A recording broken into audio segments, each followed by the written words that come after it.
Hey, what's going on, guys? I figured I would go ahead and do this video right quick.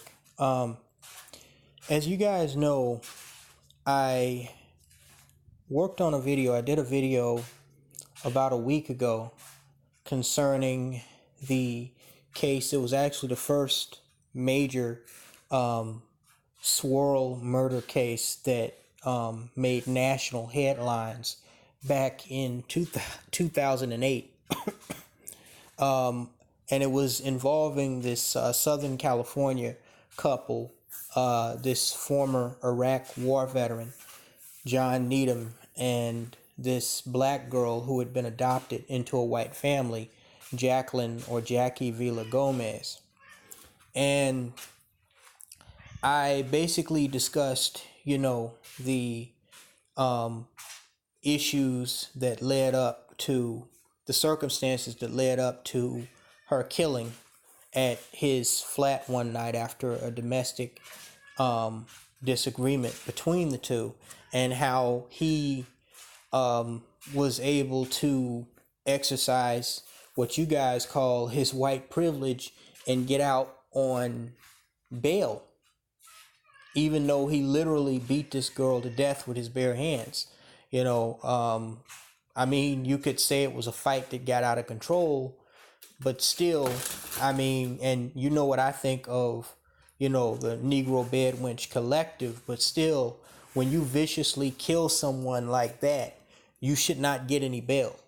Perfect example of this, those two Pookie and Ray Ray idiots that were from down here that shot that black baby mama in the back, Brittany Hill, that I did a video on not too long ago. They were denied bail after the judge saw the video of them gunning her down while running with her child. Okay, so there's certain crimes when they're so dastardly, it's just kind of understood that it's unlikely that you're gonna be given a chance to post bail and get out and await your hearing date. But it wasn't only that. One of you brothers had mentioned in the comments section that when you look at the case, it wasn't just the fact that John Needham got out, after admitting to beating her to death, and the beating was so brutal. I said it before, the only white man that I've seen murder a woman with such viciousness as that before was probably Ted Bundy, when he attacked those college girls at Florida State University with a hammer or a pipe, and he just crept into their room and just attacked them with viciousness while they were asleep. That's the only place where I've seen somebody get killed, bludgeoned, in this case with a man's bare fists, with such ferocity. And again, you know what I think about swirlers, so it's not that I'm shedding a tear per se, but it's just from a legal standpoint. Okay, even if you want to say, okay, it's a fight that got out of hand, you still want to keep a person like that behind bars, because I think it's pretty fair to say that a ex-Iraqi war veteran that is trained by the government to kill and didn't use a gun but beat a person to death with his bare fists with ferocity is indeed a threat to the public. But somehow the judge didn't see it that way. And you can guarantee the judge was likely white. It wasn't only that, though. As I said, this brother in the comment section, he also talked about how even the two white girls that grew up with Jacqueline Villa Gomez, because again, she was adopted into a white family because her mother, who was a prostitute, died of AIDS when she was very young. And even the two girls that call themselves Jackie's sisters, her stepsisters, that claim to love her so much. When this John Needham guy took his own life from depression by overdosing on pills, just a month before his trial was supposed to start. And the person that was doing the 48 Hours documentary that I showed you guys, when they asked them what did they think about John Needham taking his own life, they started to side with John Needham, saying that they felt sorry for him and that, you know, the government killed him by not, you know, by neglecting his PTSD treatments, and saying that they felt sorry for his family and all of that. And the brother brought up a good point when he mentioned this in this part in the documentary, for those of you who didn't see it, because I was thinking, now here's two white girls that grew up with this girl, and they're siding with the dude that literally beat their stepsister that they claim to love so much to death. They literally are saying, they're literally giving this guy a pass by, you know, excluding him from direct responsibility for what he did, no matter what led up to it. And we know, you know, how black females can be provocative, but no matter what led up to it, okay, they beat what you call your sister to death. And now you're saying that not only do you feel sorry for him and his family, but you're saying that the government killed both, is responsible for both the deaths of your black sister and John Needham, the man who killed her, who later committed suicide. And that's not even to mention the father, you know, I mean, that's expected because he's John Needham's father. The father who actually threw Jacqueline Villa Gomez out of his house where his son was staying with Jackie the night that, you know, she was later killed in that same house. I realized that this is a perfect example of what I talk about when I talk about these Negroes who think that divesting from Blackistan, you know, and somehow blending in with the crowd, so to speak, that they're going to be accepted by other tribes of people. And I said that a lot of these Negroes, from Crystalline Cunterson to, you know, unfortunately what happened to this girl, they find out the hard way. And they're going to find out the hard way. When the socioeconomic system starts to implode in on itself, and it's every man for himself, and the game of musical chairs stops, and you have to go with the resources, whatever resources that you have, okay? White people are going to, whether, no matter what side of the political spectrum they stand on, okay? I'm talking about the well-to-do white people that fund all of these liberal activist groups like Antifa and Black Lives Matter and hashtag Me Too and all of this shit, LGBTQ.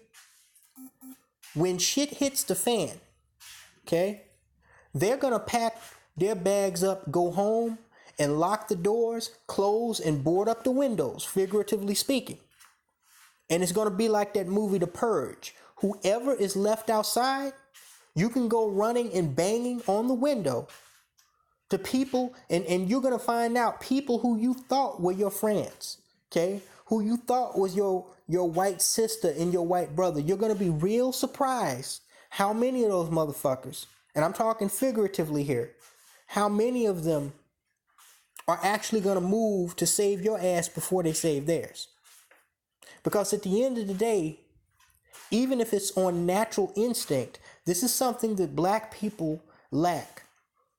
We lack the understanding of being a unified body, okay? We lack the understanding that birds of a feather flock together, not necessarily just because they look like one another, but for security, for strength in numbers.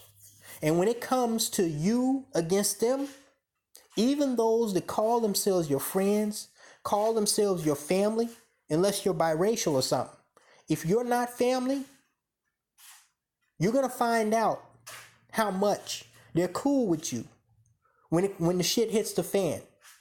And when it comes to them saving their own ass, and saving their own kind. That's not to mean that they don't like you. That's not to mean that they may not have strong feelings toward you. But it's equivalent to all of these swirlers, these delusional swirlers out here thinking that, these white men are going to marry them. When, statistics obviously show that white men are not marrying them. Okay? They are going to reserve their resources. Their survival instincts are going to lead to them reserving their resources, gathering their resources, not only for their own families, but for their own kind. Okay? That's what it's going to come down to. And because black people have been so whitewashed and what I call coonipulated into believing this myth of diversity, okay, where we are the only ones in the world that are almost solely dependent, with the exception of, a few token Negroes. You got Jay-Z becoming the first billionaire rapper and all of that, and Oprah and all of that, okay? But with a few exceptions scattered here and there, and those of us brothers who have our shit together, okay? Those who are strictly reliant and dependent on this white-controlled and created system, whether you're talking about welfare system, so-called higher education, these universities, these so-called jobs, when all that shit goes under, okay, we are going to be the ones left without a fucking chair if we don't get our act together. And unfortunately, I don't see that happening in my lifetime.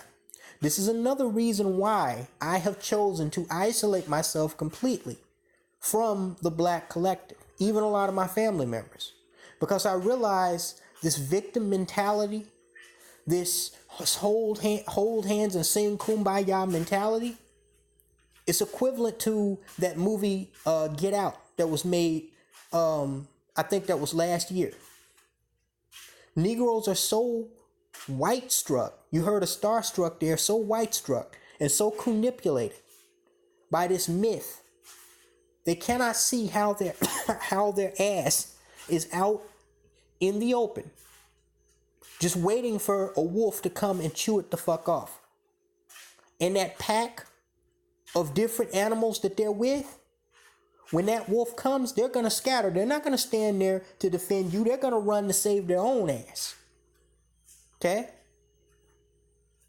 They claim that the ex-girlfriend of John Needham was there when he decided he wanted to break up with Jacqueline Villa Gomez.